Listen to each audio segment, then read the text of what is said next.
అందరికీ నమస్తే అండి. మా రోజాకు ఒక 50 ఏళ్ళు వచ్చినాయి కానీ మాట తీరు మాత్రం రాలేదండి. మరి ఎందుకు అంత వయసు వచ్చింది, మరి మహిళగా ఎలా పుట్టేసిందో మాకు అర్థం కావట్లేదు. కానీ నిన్న మాట్లాడుతూ భువనేశ్వరి గారిని ఉద్దేశించి ఈ ఉగాది సందర్భంగా మీరు రాష్ట్ర ప్రజలకు విశేష చెప్పలేదు, తెలుగు ప్రజలకు విశేష చెప్పలేదు, మీరు హెరిటేజ్లో కూర్చొని పాలు పితుకుతున్నారా అని మాట్లాడుతున్నాను. మరి నిన్ను మనిషి అనాలా, పశువు అనాలా, మహిళ జనం ఎలాగెత్తావో ఆడజనం ఎలాగెత్తావో మాకు వాళ్ళకి అర్థం కావట్లా. అదొక మిస్టరీ మాట. నీ బుద్ధి మారదు, నీ తీరు మారదు. ఒకసారి మాట్లాడదాం. ఒకసారి జగన్మోహన్ రెడ్డి ఏం చేసాడు, లేదంటే భారతిరెడ్డి గారి గురించి కూడా మాట్లాడదాం. ఒకసారి వినిపిస్తా చూడండి. చెప్పుకుంటూ పోతే ఇక ఈయనకి ఎవరు కూడా గౌరవం ఇచ్చే పరిస్థితి కూడా లేదు. అండ్ రెండోది, ఎప్పుడు చూసినా భారతమ్మ మీద పడి ఏడుస్తారు అందరూ. ఎవరు భారతిరెడ్డి గారిని ఇప్పటి వరకు ఎవరు ఏమీ అనలేదు. ఒకే ఒక సందర్భంలో ఇప్పుడు స్వామివారికి పట్టు వస్త్రాలు సమర్పించేటప్పుడు వెంకటేశ్వర స్వామికి ముఖ్యమంత్రి హోదాలో పట్టు వస్త్రాలు సమర్పించేటప్పుడు సతీ సమేతంగా ఇవ్వాలి, ఏకాగ్గాలకు ఒక్కడే ఇచ్చేయకూడదు. ఆ సందర్భంలోనే మాట్లాడాము. లేదంటే భారతిరెడ్డి గారు పూజలు చేస్తే మాకెందుకు, చేయకపోతే మాకెందుకు, వాళ్ళ ఇంట్లో వ్యవహారాలు మాకెందుకు, ఆవిడ గుడికి వెళ్తే మాకెందుకు, వెళ్ళకపోతే మాకెందుకు. జగన్మోహన్ రెడ్డి ముఖ్యమంత్రి హోదాలో వెంకటేశ్వర స్వామికి పట్టు వస్త్రాలు సమర్పించేటప్పుడు ఏకాగ్గాలకు ఒక్కడు ఇవ్వకూడదు. హిందూ సాంప్రదాయాల ప్రకారం అలా ఇవ్వకూడదు. జగన్మోహన్ రెడ్డి క్రిస్టియన్, అది అందరికీ తెలిసిందే. అందులోనూ ఒక అన్య మతస్థుడు వెళ్ళి హిందూ సాంప్రదాయాలను పాటించుకుంటా ఒక్కడు ఏకాగ్గాలకు ఇవ్వకూడదు. ఆ సందర్భంలోనే అడిగాం, అదేంటయ్యా పట్టు వస్త్రాలు ఎప్పుడు కూడా సతీ సమేతంగా ఇవ్వాలి కదా, ఏకాగ్గాల్లో ఒక్కడే ఇచ్చేస్తామంటేనే అడిగారు అంతే. లేదంటే ప్రతిరోజు భారతిరెడ్డి గారు గుడికి వెళ్ళారా, పూజ చేశారా, ఏం చేస్తున్నారు, ఇంట్లో పేపం చేస్తున్నారా, అవన్నీ ఏం అడగలేదండి. అవన్నీ మాకు అనవసరం. భారతిరెడ్డి గారు ఏం చేస్తున్నారు అనేది రాష్ట్ర ప్రజలకు అనవసరం. కానీ మా దేవాలయాలకు వెళ్ళినప్పుడు పట్టు వస్త్రాలు సమర్పించేటప్పుడు మా సాంప్రదాయాన్ని కనీసం గౌరవిస్తూ సతీ సమేతంగా పట్టు వస్త్రాలు సమర్పించాలి అంతే అడిగేది. ప్రతి సందర్భంలో భారతిరెడ్డి గారి గురించి ఏడ్చేస్తున్నారు. మేమే ఆడవట్లేదు, ఎవడే ఆడవడు. ఆవిడతో మాగిపోనే ఉంది, ఆవిడతో మాగిపోనే ఉందండి. మేము అడిగింది అది ఒకటే కదా.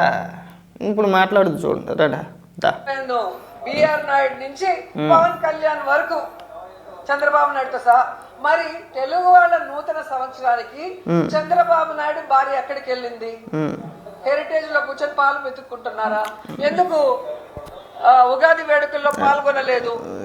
నీకు మ్యాటర్ అర్థం కావట్లేదు. ఇప్పుడు జగన్మోహన్ రెడ్డి ఇంట్లో సెట్ వేసేసాడు, గుడికి వెళ్ళాలా.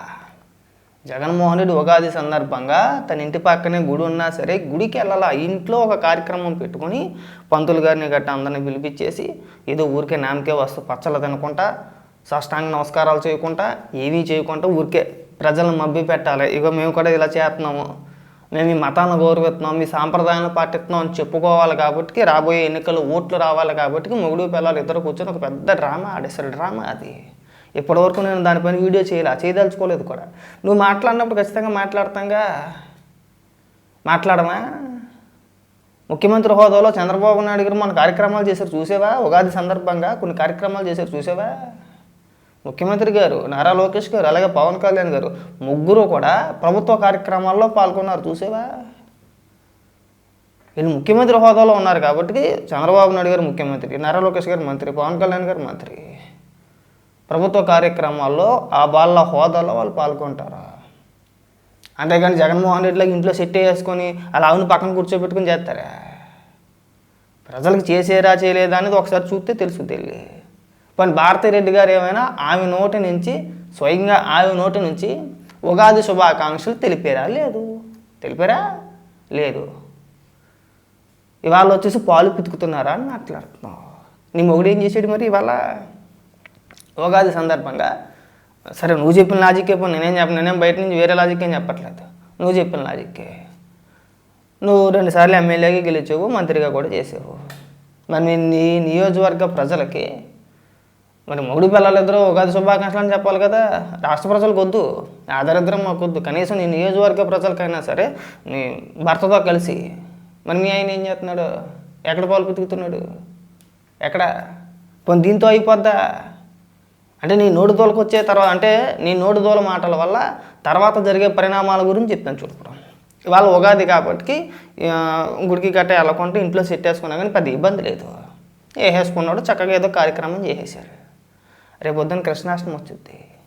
దీపావళి వచ్చుద్ది, వినాయక చవితి వచ్చుద్ది, శ్రీరామనవమి వచ్చుద్ది, దసరా వచ్చుద్ది, విజయదశమి దసరా వచ్చుద్ది.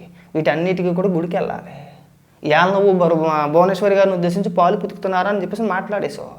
రేపొద్దున ఈ పండగలన్నింటికి కూడా చంద్రబాబు నాయుడు గారు కుటుంబ సమేతంగా గుడికి వెళ్తారు. జగన్మోహన్ రెడ్డి వెళ్ళడం.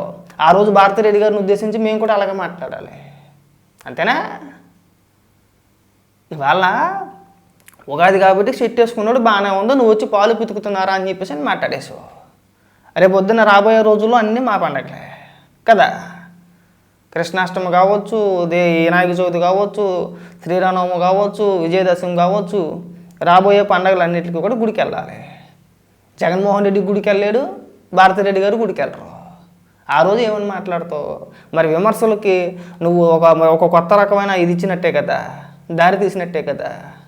మర్చిపోతే ఎలాగండి మనం? ఆ రోజు మేము కూడా అలాగే అడుగుతాం, రోజా పాలు పితుకుతున్నావా రోజా అని. బాగుంటుందా? సరే, ఎక్కడ దరిద్రం అండి ఇది? ఎక్కడ భాష మాట్లాడుతుంది ఇవి? ఒక మహిళ అయ్యిండి నువ్వు బుద్ధి జ్ఞానం రావట్లా నీకు. ఇంకా అలా వదిలేశారంతే, ఇడిచిపెట్టేసింది ఈదికి పెద్ద అని చెప్పేసి నేను అలా వదిలేశారు. మీ ఆయన నీకు భయం చెప్పలేడు, అలాగని చెప్పేసి నీ పిల్లలు నీకు చెప్పలేరు, అన్నదమ్ములు నీకు చెప్పలేరు, తల్లిదండ్రులు నీకు చెప్పరు. మహానుభావులు ఉన్నారో పోయారో కనపడితే కనుక కాళ్ళకి దండం పెట్టేయాలి అన్ని కన్న తల్లిదండ్రులకి. అంతర్వాత భాష మరి మహిళగా ఎవరు మాట్లాడరు, అలా మాట్లాడతావు ఒకసారి. పైగా మాజీ మంత్రి. కంగారు పడ మాకు, రాబోయే పండుగలన్నీ వస్తున్నాయి కదా. ఎవరు పాలు పితుకుతున్నారో, ఎవరు ఎక్కడ పితుకుతున్నారో నువ్వు చెప్పిదిగా నన్ను వచ్చి. రోజా గారు ఎందుకు భార్య సమేతంగా మరి కనిపించలేదని నేను అడుగుతున్నా. మీరు అడుగుతారు కదా, మా జగనన్న మా వదిన భారతమ్మ ఎంత లక్షణంగా ఉగాది పండుగ జరిపి ఈ రాష్ట్ర ప్రజలందరికీ కూడా విషెస్ చెప్పారు. మరి సనాతన యోధుడు చూసాం మేము ఆల్రెడీ. మగలన్నీ మార్చుకొని ఇష్టం లేకుండా చెయ్యాలా వద్దా, చెయ్యకపోతే బాగోదు అని చేశారంతే. హిందువుల మీద ప్రేమతోనో ఇంకో దానికోసమో చేయలేదు, కేవలం ఓట్ల కోసం. మేము కూడా మీ సాంప్రదాయాన్ని గౌరవిస్తామని నామకే వాస్తు చేశారు. చేయలే తూతూ మంత్రంగా. పచ్చడి తిన్నారా? ఉగాది పచ్చడి తిన్నారా? ఎవరైనా సాధారణంగా మనం పచ్చడి ఎలా తింటామండి? స్పూన్తోనో చేతితోనో కదా. వీళ్ళు విచిత్రం ఏంటంటే ఆ ప్రసాదాన్ని ఇలా దాహేసుకుంటారు. ఇలాగా తింటున్నారో పడేస్తున్నారో తెలియదు, చేతిలో ఉందో లేదో తెలియదు. అలాగే ఎందుకు తినాలి? అసలు కనబడినవరుగా. ఎప్పుడు తిన్నా అంతే. జగన్మోహన్ రెడ్డి గారైనా లేదంటే భారతిరెడ్డి గారైనా ప్రసాదాలు తింటే అసలు చాలా సీక్రెట్గా మొత్తం రెండు చేతులు ఇలా పెట్టేసుకొని కనబడినవారు అనమాట. ఎందుకు తినరు, అది అందరికీ తెలిసిందే. జగమెరిగిన సత్యం. మేము మాట్లాడితే బాగోదు, ఇలా మాట్లాడకూడదు, కానీ మాట్లాడితే బాగోదు. మీరు మాట్లాడుతున్నారు కాబట్టి మేము కూడా మాట్లాడాలి. ఉగాది కార్యక్రమంలో పాల్గొన్నారు. ఎక్కడ పాల్గొన్నారు? ఇంట్లో సెట్ వేసుకొని పాల్గొన్నారు. గుడికి వెళ్ళలేదు కదా. పోనీ మా పచ్చడి తిన్నారా? లేదు. అన్నీ డ్రామాలే. మీరు ఇక్కడికి వచ్చి నీతులు చెప్తున్నారు. కంగారు పడమ, ఇంకా ముందు ఉందా? ఏదో హిందూ ధర్మాన్ని హిందూ కల్చర్ ని కాపాడడానికి పుట్టినట్టు కథలు చెప్తాడు కదా పవన్ కళ్యాణ్. మరి ఆయన భార్య తెలుగు వాళ్ళ నూతన సంవత్సరం ఉగాది టైంలో ఎక్కడికి వెళ్ళారు? ఎందుకు రాష్ట్రంలో కనిపించలేదు? సరే పోను, ఓకే, నీ లాజిక్కే పోను మాట్లాడుకుందాం. పవన్ కళ్యాణ్ గారు ఎక్కడికి వెళ్ళలేదు. పవన్ కళ్యాణ్ గారు ఆ రాష్ట్రంలోనే ఉన్నారు. నువ్వు ఎక్కడ కనబడ్డా? నువ్వు మీ ఆయన ఎక్కడ ఉన్నారు? నువ్వు మాజీ మంత్రివే కదండి, రాజకీయ నాయకులువేగా నువ్వు కూడా. సిగ్గుపడి ఎక్కనైనా కానీ నీ గురించి మాట్లాడాలంటే సిగ్గేస్తుంది రోజు. నిజంగా ఇంత దిక్మాల మనిషిని మా జీవితంలో ఎప్పుడు మేము చూసుకుంటాం. నిజంగా అంతర్వాత మనిషి. నేను ఎందుకు తిడతారు అనుకుంటున్నాను? అందరూ ఎందుకే తిడతారు? కాస్త ఈ నోడుదలు తగ్గించుకుంటే బాగుంటుంది. నేను జగన్మోహన్ రెడ్డి గారికి కూడా ఒక రిక్వెస్ట్, మీరు దయచేసి రోజాని ఎంత కంట్రోల్లో పెడితే మీకు అంత మంచిది. ఇవాళ మీ కార్యకర్తల అభిప్రాయాలు చెప్పినా కొంతమంది హార్డ్ కోర్ అభిమానులు ఉంటారు. మీ పార్టీ బాగు కోరుకునే వ్యక్తులు, మీ మేలు కోరుకునే వ్యక్తులు ఉంటారు కదా, వాళ్ళు చెప్పే మాట. నేను రీసెంట్గా ఒక వీడియో కూడా చూసా.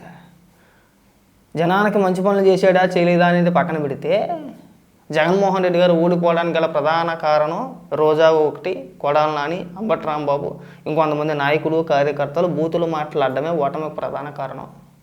మీ వైసీపీ కార్యకర్తలు మాట్లాడుకుంటున్నారు.